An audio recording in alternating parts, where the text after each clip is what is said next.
So just turning attention to our prayer requests.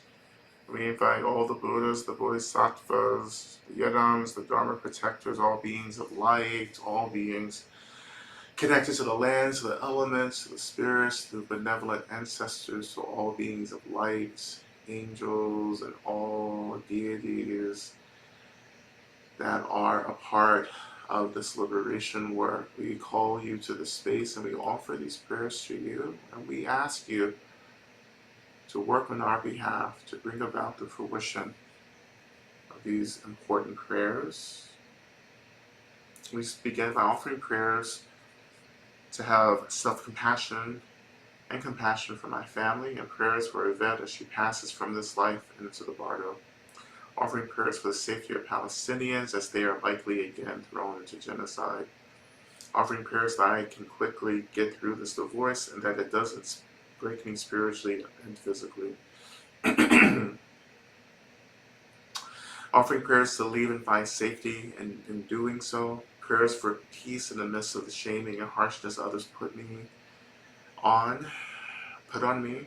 Prayers for the H family and that they can find stability and support. Prayers for healing of trauma and violence and of abuse. Prayers that I find a good job that I can do. Offering prayers that R and I find a new car that we can afford and that is electric. Offering prayers of gratitude for all my beloveds and the resources that we have. Offering prayers for R's continued health and vigor. Offering prayers that Cindy's cancer goes away. Offering prayers that I don't lose hope with one trial after the next and so many things that I've relied upon evaporating. Offering prayers of support for myself while grieving and releasing the idea of abandonment and separation. Offering prayers for sacred space to honor my individual, generational, and ancestral sorrows. Offering prayers for peace, deep listening, and loving speech to all. Offering prayers for all those feeling loss and suffering, especially those who are abandoned or grieving. Offering prayers for J and S and M and even JP. Offering prayers that Teddy recovers from the mysterious illness and come home from the hospital. Offering prayers for the well-being of all, especially T and S. Prayers that we all recognize our true nature and may be of benefit to all. Prayers for the fish in my house who have died, and prayers for guidance and whether the remaining fish needs another fish. Offering prayers for compassion and patience, prayers of care, protection, and deep gratitude for N and R. Prayers for the ancestors and lineages, prayers for Bhumi Ma and Baba Varuna. Prayers of abundance, care, grounding, pacing, protection, and protectivity as I travel and dive deeper into the work once home. Offering prayers for Lama Rod to be well, safe, supported, cared for, and appreciated always. Prayers for the beloved community to be mutually well, safe, supported, and celebrated and sustaining as we practice together. Prayers for all beings in all realms and timelines to be free and for the abolition of all forms of harm replaced by universal love immediately. May the patience be joyful resistance. May the practice be joyful resistance. May it all be so. Prayers that we continue to move toward the light of liberation for all living beings and for the protection of those most vulnerable. Prayers for the refugees, for the descendants of the original inhabitants of Turtle Island, for the immigrants, and for all beings to experience healing, homecoming, and ultimately liberation. Offering prayers for clarity and a path forward. Prayers for my beloved. Prayers for my friend A, who was being put through the carceral physician's health program. May she find ease and release from shame and control. Offering prayers for Matthew, Annette, Nellie, Kathleen, Ariel, Daniela, Alexis, and my wife Anna, our Venezuelan friends, all migrants, Jessica Brochet. Offering prayers for the church, for the fellowship of all peoples congregation, and the passing of their senior minister and our beloved professor at Pacific School of Religion, Reverend Dr. Dorsey Odell Blake. Wishing you a smooth transition. You are greatly missed. Offering prayers for M and I that we intentionally create a new way of sweet oneness together, rooted in open carefulness and spaciousness. Prayers for prosperity and abundance for C, that they have all they need to relieve their tension. Prayers of gratitude and continued thriving for Maya, that she is supported in her ongoing labor of love. Prayers of deep gratitude and protection for Lama Rod and his team. Prayers for E and her family for allowing and letting go. Prayers for Holly's recovery from surgery. Prayers for LV and C for peace, healing, abundance, and freedom. Offering prayers for my physical health and continued recovery. Prayers for Tiffany and her girls. Prayers for all government employees and leaders that love, guide them, and lift them up. Prayers that I may be led to a path that allows me to better contribute to collective liberation. Offering prayers for my daughter Hollister, who is manifesting lots of physical symptoms due to a constant overstimulation of her sympathetic nervous system in response to the hyperactivity of her children. Likewise, her husband Andy, may they find ways to rest and create spaces from themselves to settle. May I find ways to help them. Prayers for my own okay physical responses, including on feet to the stream of traumatic announcements from this administration, creating immense levels of both PTSD and moral injury for countless people. Offering prayers for SG as she continues to recover from lung surgery and other friends with new diagnoses of cancer. Prayers for a good friend recently diagnosed with AFib and can't see a cardiologist for a month and dealing with a lot of anxiety. May she be well in body, mind, and spirit. Offering prayers for my easeful financial abundance and plentiful resources to continue to do this work of liberation. Offering prayers for my heart. May I receive the love that I deserve. Offering prayers that I and my family may find a way to provide for our livelihoods that align with our soul's purposes in this time of deep transition. Offering prayers for Eric and Chris that they may find a solution to the central issue that they're moving through. I continue to pray for the safe passage of Aunt Lucy and for Aunt Jelaine in her rapid recovery as well.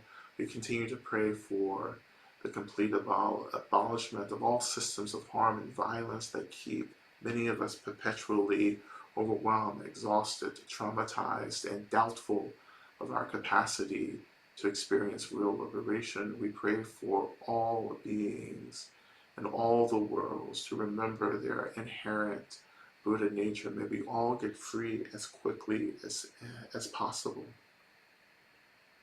Now, as we turn our attention back to just the mantra, just for a minute or two, just imagining that these prayers are being released and that the earth is also holding these prayers and also working to bring about the fruition of these prayers. And in these last moments of our mantra practice, allowing the earth to deeply resource you. It's just opening to the medicine of the land as we are soon transitioning out of the practice. Okay, so returning back to the mantra. O te anda begenze, ma begenze, razu sumungate soha. Te anda begenze, ma begenze, razu sumungate soha. Te anda begenze, ma begenze, razu sumungate soha.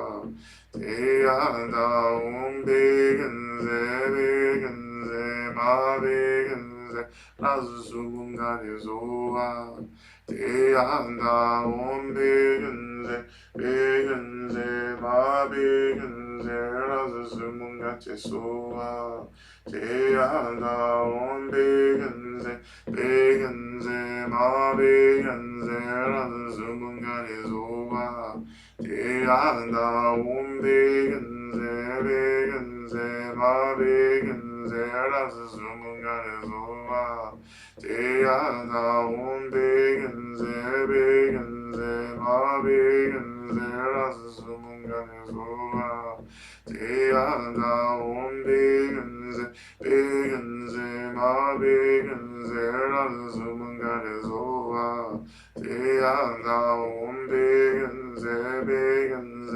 마베근세 라즈수문가리 조아 대한다 온베근세 베근세 마베근세 라즈수문가리 조아 대한다 온베근세 베근세 마베근세 라즈수문가리 조아 대한다 온베근세 베근세 마베근세 라즈수문가리 조아 대한다 온베근세 베근세 마베근세 라즈수문가리 조아 대한다 온베근세 베근세 마베근세 라즈수문가리 조아 대한다 온베근세 베근세 마베근세 라즈수문가체 소아 대한다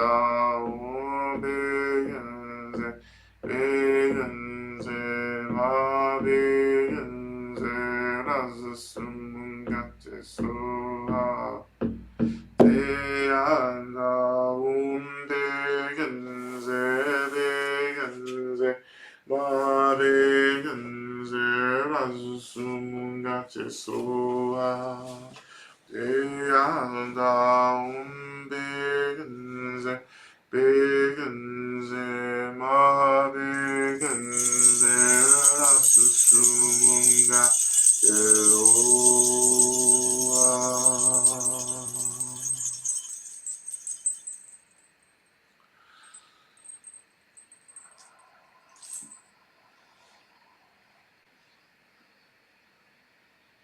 So just returning our attention to wherever we are in this practice, we can begin to feel the earth release us, allowing our energetic bodies to return back to the top of the land in the presence of our benefactors, our homecoming circle.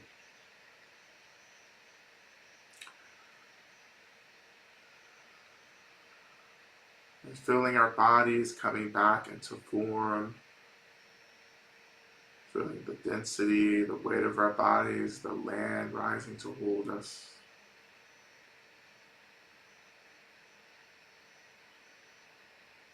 Offering deep appreciation to our benefactors who held us during this practice. Imagining that they begin to dissolve into white light and how that white light is absorbed into our heart centers. We thank the land, the earth, the mother for loving us and supporting us.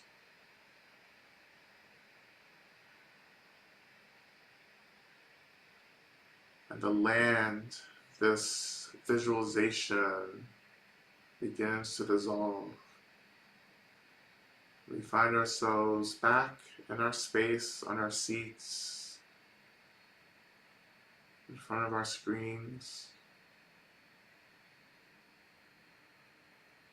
and slowly beginning to reawaken our bodies through simple movement. A few deep breaths, perhaps.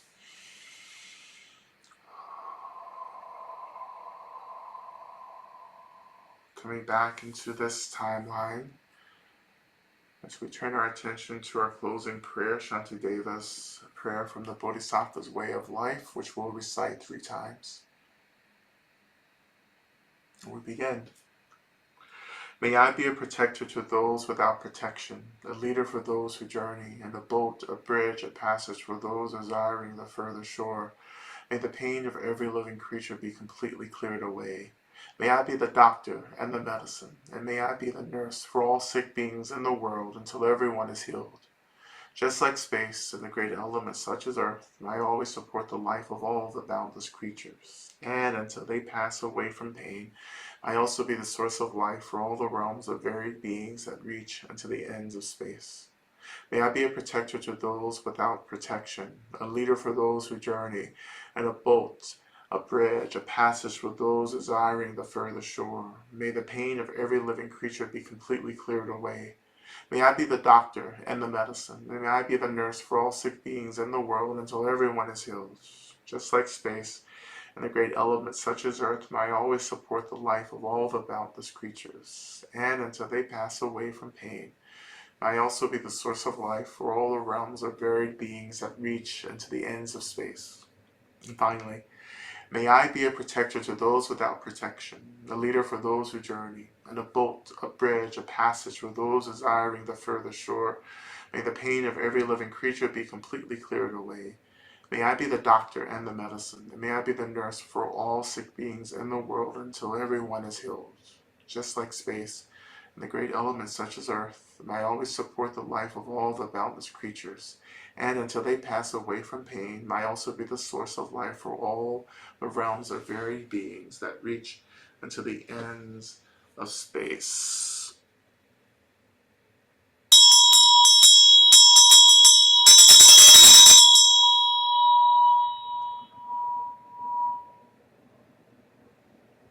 Okay. Thank you all so much. Thank you all so much for your practice today, and deep appreciation to Karen for holding down so much work behind the scenes. I just want to offer deep appreciation to well, I would say to all of my elders in the group. I'm not going to go down and name names, but I see Kalilia in the room tonight. So, and Randa, I see Miss Sharon. Is Mother Aisha in the space? Is Miss Aisha here? She usually comes and goes, but and then many others as well. Greetings to the elders, always. And yeah, and that's it for me. So yeah, stay connected. We have all the links, everything on the website. So please stay connected, and I'll see you um, hopefully on Thursday as well. Okay, right. I think that's it for me. Karen, anything else? Thank you. No. Okay. Thank you all so much. Thank you, Lama Rod. Yeah. Thank you all. Be well. You well.